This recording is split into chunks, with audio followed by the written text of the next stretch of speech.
Hey everybody, this is Purvi. Welcome to Engineers World, and today I'm going to be sharing with you all the procedure by which you can quickly get a new job or switch to a new job if you are an experienced person who's looking out for a new job, for salary hike, whether your environment was not good in your current job or whatever the reason may be. So let's get started. So this video is particularly when you are looking into Naukri.com for looking for a new job, because that I think is the best way, the best medium through which you can really get a good job.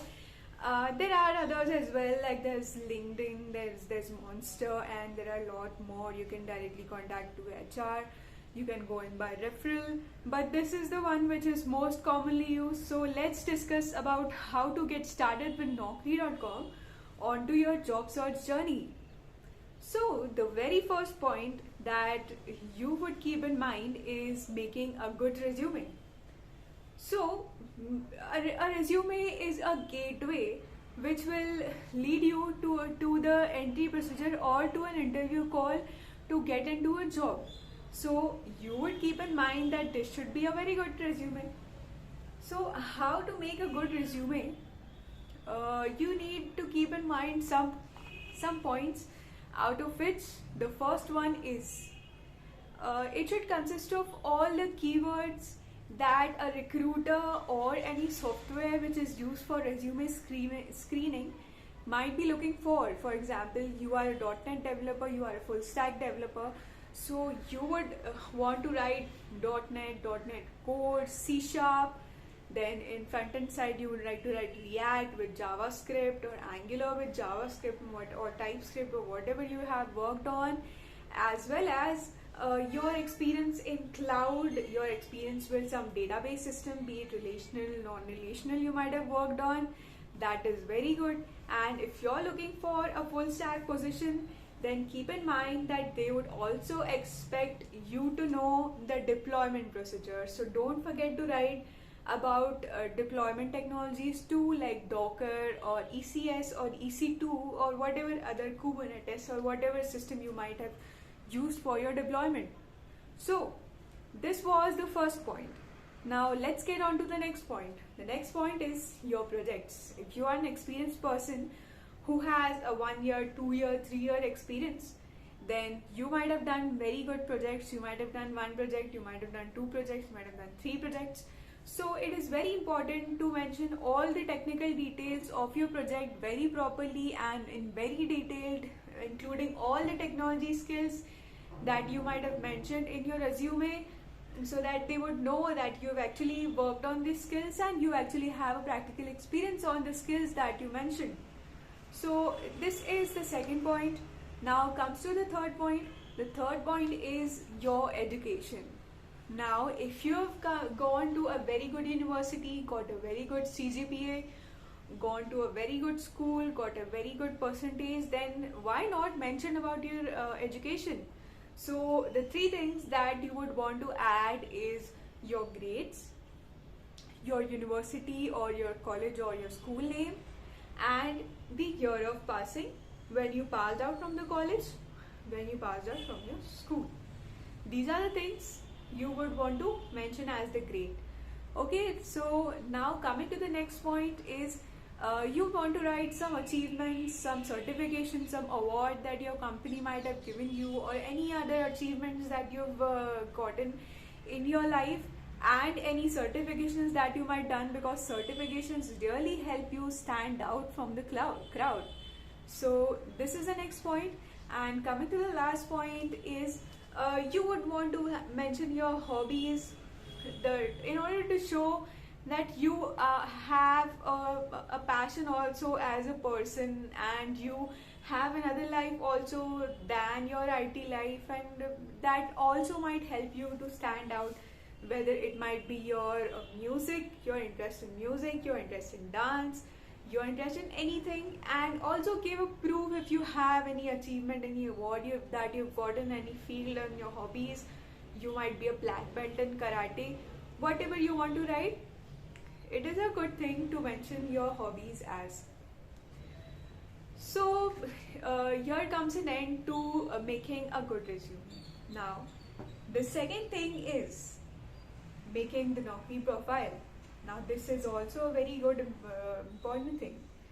So, by making a Naukri profile, you would like to add all the skills, all the technicalities of your projects and everything that you mentioned in the resume in your Naukri profile as well, because some recruiters might download your resume and the others might just scroll down through your Naukri profile and look what all things have you done in your experience in your career.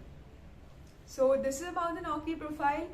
And you can also add a profile picture in order for them to identify you, your LinkedIn, so that they know everything about you, your experience, your timeline, and your skills and whatever you have done. So this is regarding the Naukri profile.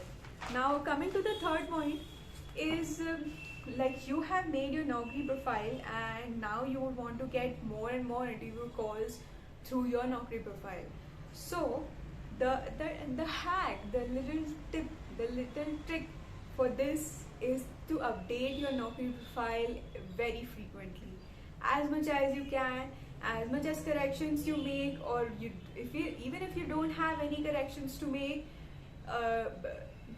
make sure that your Naukri profile is updated so that it comes into the top list of the recruiters who are looking for job, who have any job openings and looking for candidates. Okay, so now getting interview calls. So how would, even if your resume got shortlisted, an HR or many HRs would call you, ask you about your expected CTC, ask you about your current CTC, your notice period and your skills, and then they would say that your profile will now get into the screening round, and if it gets shortlisted you will be called for an interview. So in order to get an interview call, in order to get frequent interview calls, the one thing that you should have in your mind is that your resume should contain all the keywords that the recruiter might be looking, that the software might be looking, and blindly if they contain the keywords, your resume is bound to get shortlisted. Okay, so now if you get the interview calls, how do you have to attend the interview, how do you have to perform in the interview, what things that you need to keep in the mind before, during and after the interview, I will tell you in a bit. So the first thing, before interview preparation, you should make notes of all the skills, all the technologies, all the languages that you have written in your resume. Know the basics very clearly. Also read about the interview questions that are frequently asked in your resume. It's because the interviewer is also going to Google the interview questions and he's going to ask the same questions. He's not going to invent his own questions and ask something to you. So it's better that you know the questions already.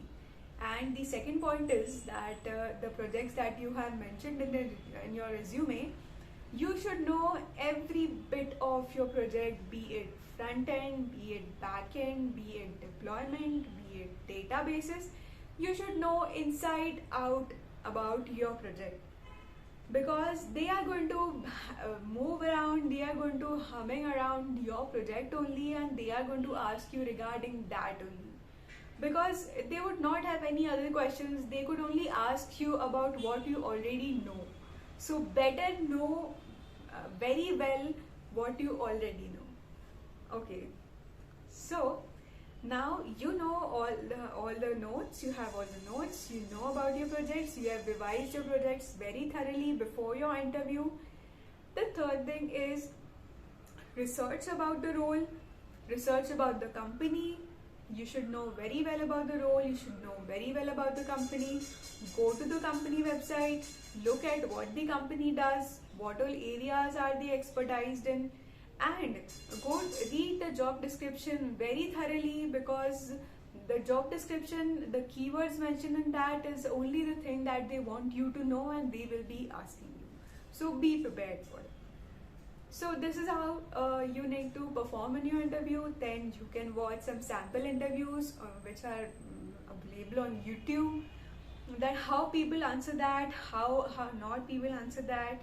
And the one trick in your interview is that never be silent, irrespective of whether you know the answer, you don't know the answer, you know the answer correctly, you know the answer wrongly, you know one word about the answer, you know a page about the answer. Never be silent in the interview, because that shows lack of confidence and self confidence. Okay, so never be silent in your interview. Always keep on speaking anything that you might be knowing regarding the question, regarding the thing that you are asked upon. So these are the things that you should keep in mind during an interview. Now after an interview is done, they will ask you whether you have any questions for us. So why leave the chance to ask the questions to the interview itself? So it's good to always have one or two questions prepared in your mind. For example, you could ask about the role, so that they see that you have a lot of interest in the job. And you could ask any other questions that you feel. Just don't ask about your feedback, because that's the only thing that they are not allowed to tell you after an interview. You could ask the answer to the question that they asked you and you did not get, which shows your interest in the technology and your interest in solving problems and your interest in knowing stuff that you don't already know. So this is about the interviewing. Now these are the only things that will lead you to a good job. And last point that I want to mention in front of you guys is that never mention 2 months, 3 months notice period in your Naukri profile, in your resume, because if you do that, you are never going to get a call, because they only want candidates who can join in as quickly as possible. Even if your notice period is long, never mention that in your Naukri profile. You can mention that after the interview, you can mention that during the HR call, but never mention it earlier. And try to negotiate your salary as much as possible, because they are aimed at giving you the least budgeted salary that they can give. So try to negotiate as much as possible, get at least a 30-40% hike in your new job, and all the best for your job search journey. Yours Purvi, signing out. Bye bye, tata.